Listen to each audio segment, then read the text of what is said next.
Posyandu ini dilaksanakan oleh kader yang telah dilatih untuk membantu masyarakat dalam pemantauan tumbuh kembang anak serta menjadi penghubung antara masyarakat dan tenaga kesehatan.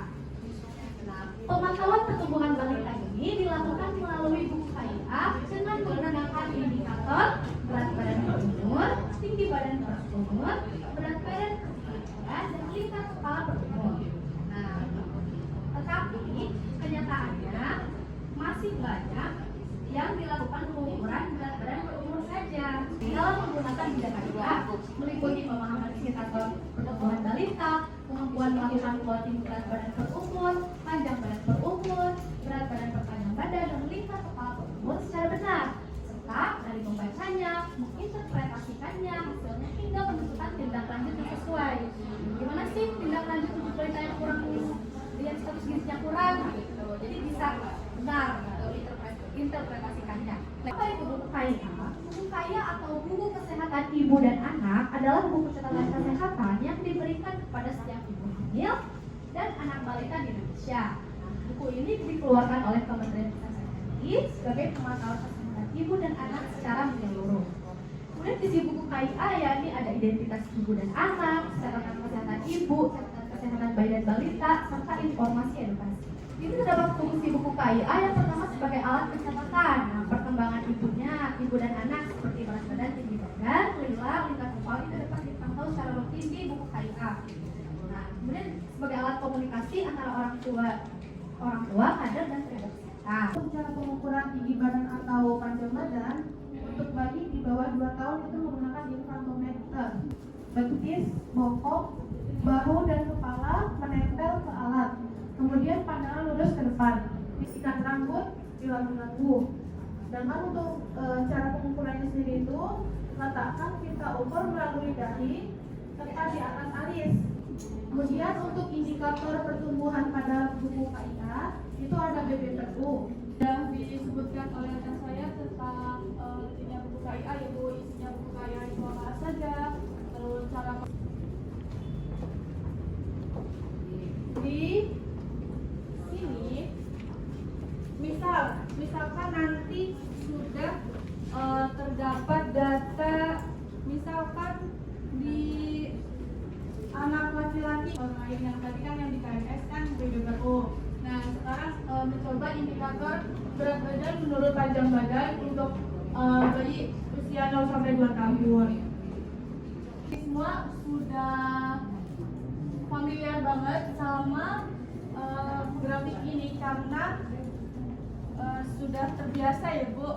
Mungkin di sini ibu-ibu semua juga lebih terampil, lebih terbiasa karena sudah sering melakukannya. Nah, di buku KMS sudah selesai semua ibu-ibu? Sudah.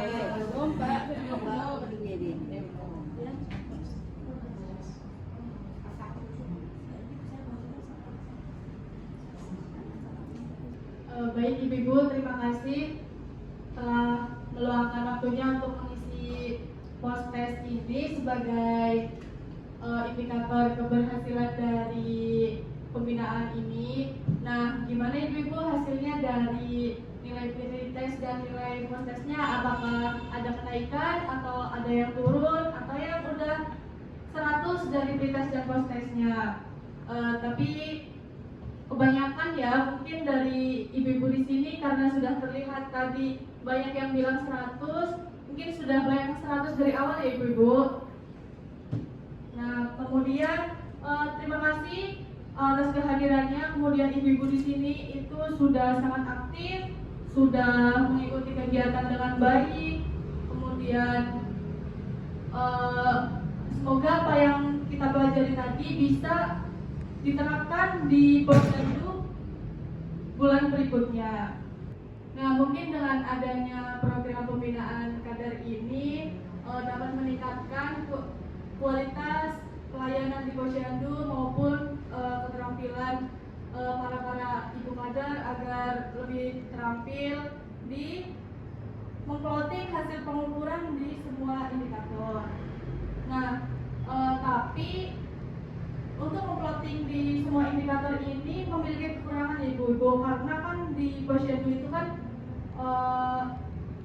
banyak antri, jadi waktunya itu terbatas kalau memplotting untuk semuanya. Nah, yang terpenting itu tetap yang di grafik yang pertama, di MT-nya itu, di KMS-nya nanti tetap ditulis ada kenaikan atau tidaknya. Apabila nanti memungkinkan bisa dilanjutkan ke grafik indikator di halaman setelahnya.